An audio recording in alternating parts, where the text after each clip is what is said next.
is a German counterattack, not a major assault. It's only the constant pressure our beachheads all over the world must meet and contain. Let's take a look at one of the jobs the men do to defend themselves and the ground they capture. As our advance digs in, the engineers begin to build semi-permanent fortifications. But scarring up the nearby ground while building will lead enemy planes to their position, unless they camouflage the fresh earth. Barbed wire concertinas make it hard for the enemy to attack in a hurry and by surprise. If the men seem to be moving slowly, don't blame them. They've been on the move for a week. The enemy dropping shells 1.5 miles ahead.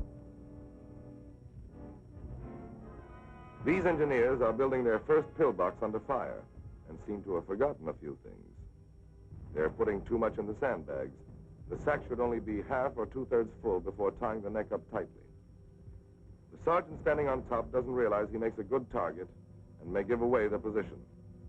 He'd be safer on the ground, beating the bags into place with the back of a shovel.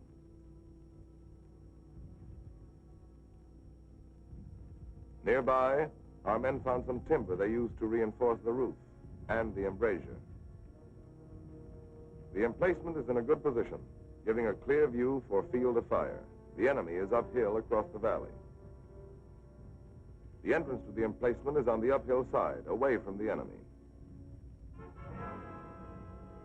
This sagging corner weakens the wall.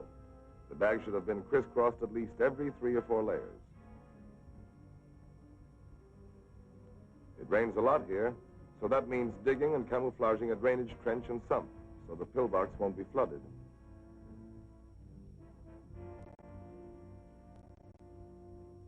As soon as the emplacement is built, choice Italian shrubs, blending with the local growth, turn it into a quiet clump of bushes.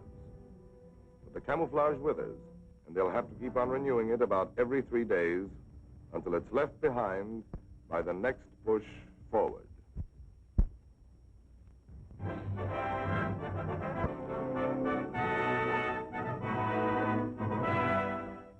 Part of a fighter group is the earthbound crew that keeps the machines fit to fly.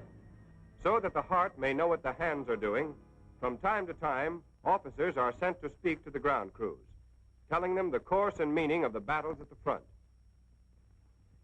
The operation itself consisted of an amphibious landing south and east of Rome. Main concentration of boats were made at the Naples Harbor and at Salerno, just around this peninsula. H hour and D-Day was 3 o'clock this morning, and the boats took off in a course which we have marked on the map here and proceeded into the assault beaches. The beachhead itself is a small town known as Anzio, and just approximately 2 miles east of that, another small town known as Nettuno.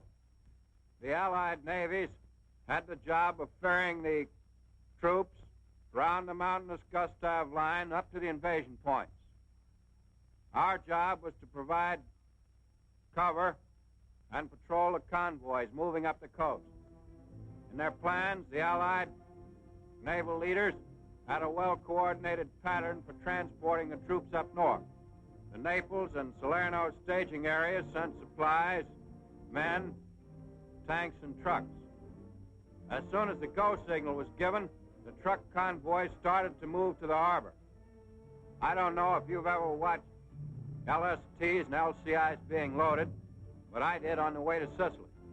It's a good-sized organizing job. Guns and the rest of the stuff have all got to be loaded so it'll come out in the right order when they hit the beaches. They even take along big 155mm rifles, long toms, and M4 tractors to haul them around. The standard loading procedure is to put on last the stuff they want to get out first. They stick it in the front of the boats where it'll be right at hand. The streets are always spotted with MPs to keep the traffic from tangling up. Those vehicles have all got to be kept at about the same speed. And then, too, there has to be a safe interval between them. Otherwise, you can understand that everything would be jammed up and all that traffic converged on one of those harbors. Thousands of men have got to be crammed onto the boats, and every one of them is checked. Their last names are called out, and they answer with their first name and middle initial. And that way, nobody sneaks in that's not supposed to. The boys are naturally sweating it out. But they keep pretty calm and wait till it's their turn. If they've been in combat before, they usually take every chance to rest. Especially when they get onto the ships, they try to relax or check on equipment, take their minds off the troubles. That convoy was like the United Nations on parade.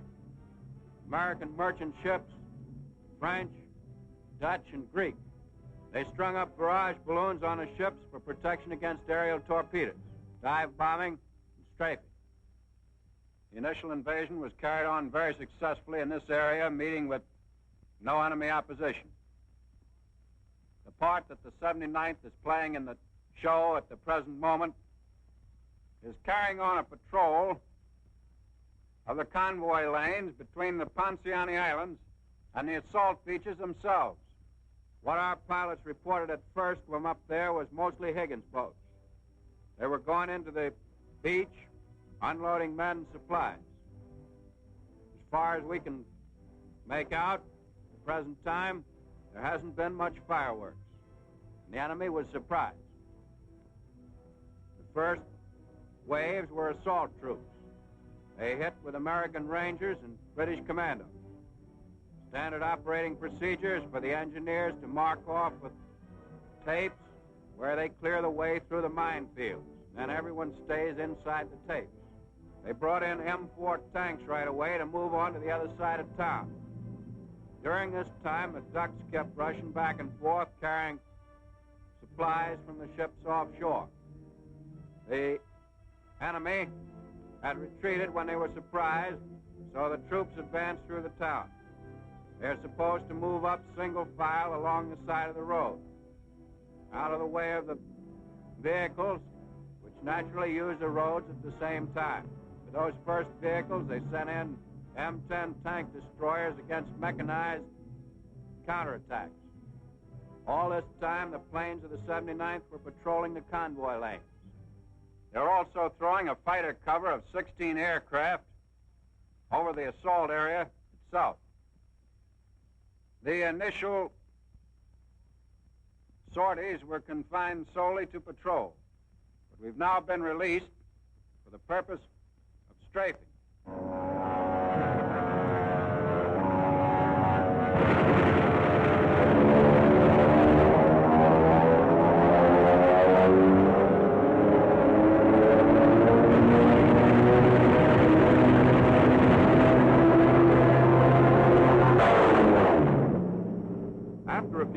The recently used German rest camps of Anzio and Nettuno are now an Allied springboard. The Luftwaffe persisted in heckling our men after the landing, but our anti-aircraft was ready for them.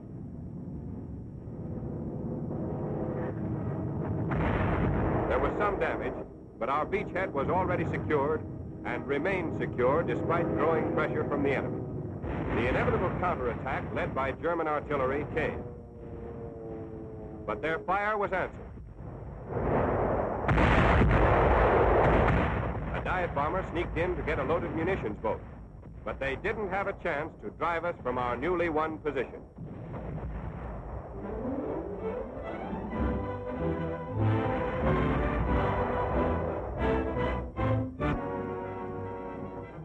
A few hours after the successful surprise attack on Los Negros Island by the First Cavalry Division, General MacArthur arrived to congratulate the officers and men of the invading force.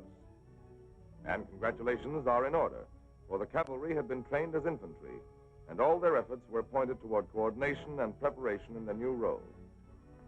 Here at the staging area, the dismounted horsemen work on the field packs. They must be tight, compact, and slung correctly. If not, they'll make trouble later on.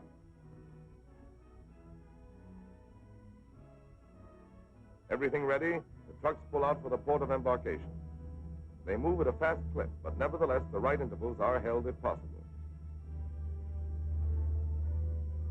At the port of embarkation, a previously secured harbor, landing craft munitions, LCMs, are ready to be loaded. Each is packed tightly. There's no space or time to be wasted. Every moment lost disrupts the schedule. In the outer harbor, the transports are waiting. Destroyers this time.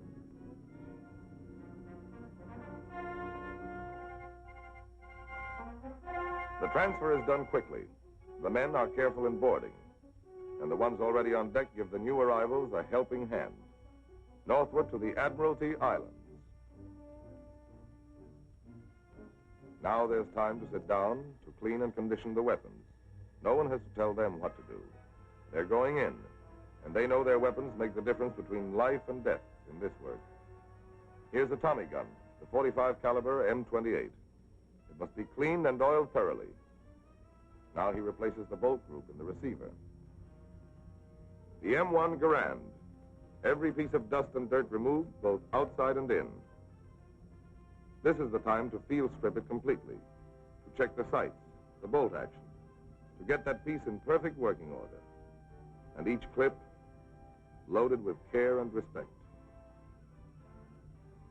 The .30 caliber light machine gun. It's already been checked. These men know how to handle it. They've lived with it for months, as well as with the light .50 caliber. This one's the heavy water-cooled .30 caliber. And this soldier's happy because his sight is okay. Putting fuses into hand grenades. That calls for practiced, agile fingers. The scout observation plane, catapulted from the destroyer. Its mission reconnaissance. H-hour is here. Shells lined up, prepared for the 5-inch gun.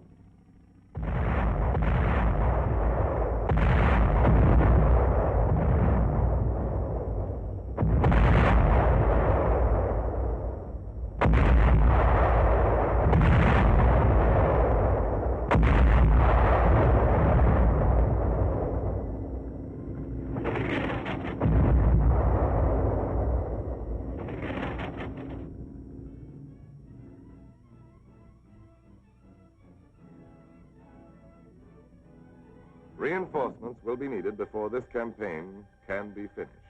A couple of days later, Brigadier General William C. Chase met with his key officers. He repeated General MacArthur's words.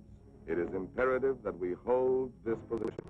He demanded that the soldiers on outpost duty around the perimeter exercise every precaution against night infiltration. On the 3rd of March, the reinforcements arrived.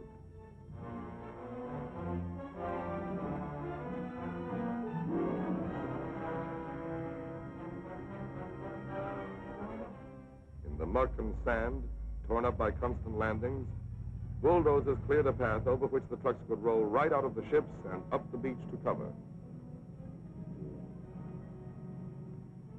The beachhead was well within our lines, reducing the need for dispersion.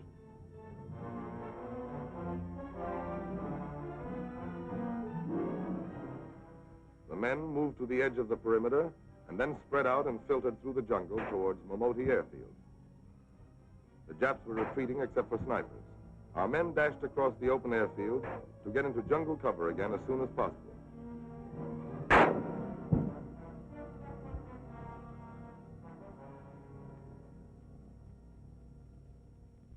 The men keep to the concealing underbrush, on the watch for Jap tricks. Machine gun fire. These men take advantage of the security of defilade position. Heavy artillery support is needed. From an inlet on the flank, through coordinated naval liaison, radio sends word to the destroyers waiting offshore for just this job.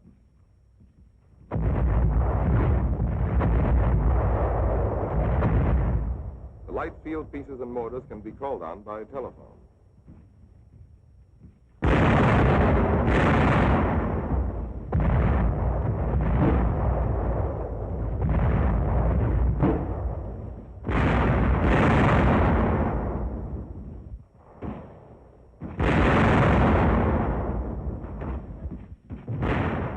The Seabees have already started to clean up the wrecked Momoti landing strip.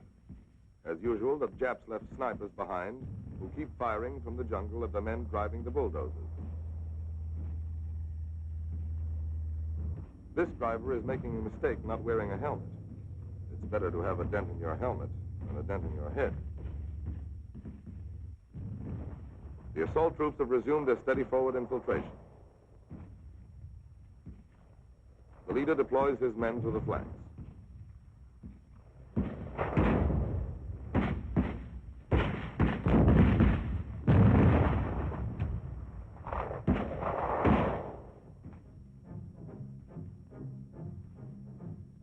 By the time the last Japs on the island were dead, the landing strip was ready, and B-25s had flown in to set up shop.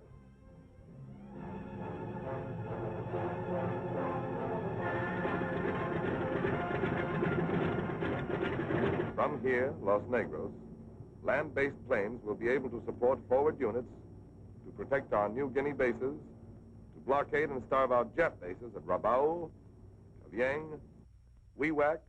This attack was not island hopping or timid stepping stone planning. On the Admiralty Islands, we have taken a long jump forward.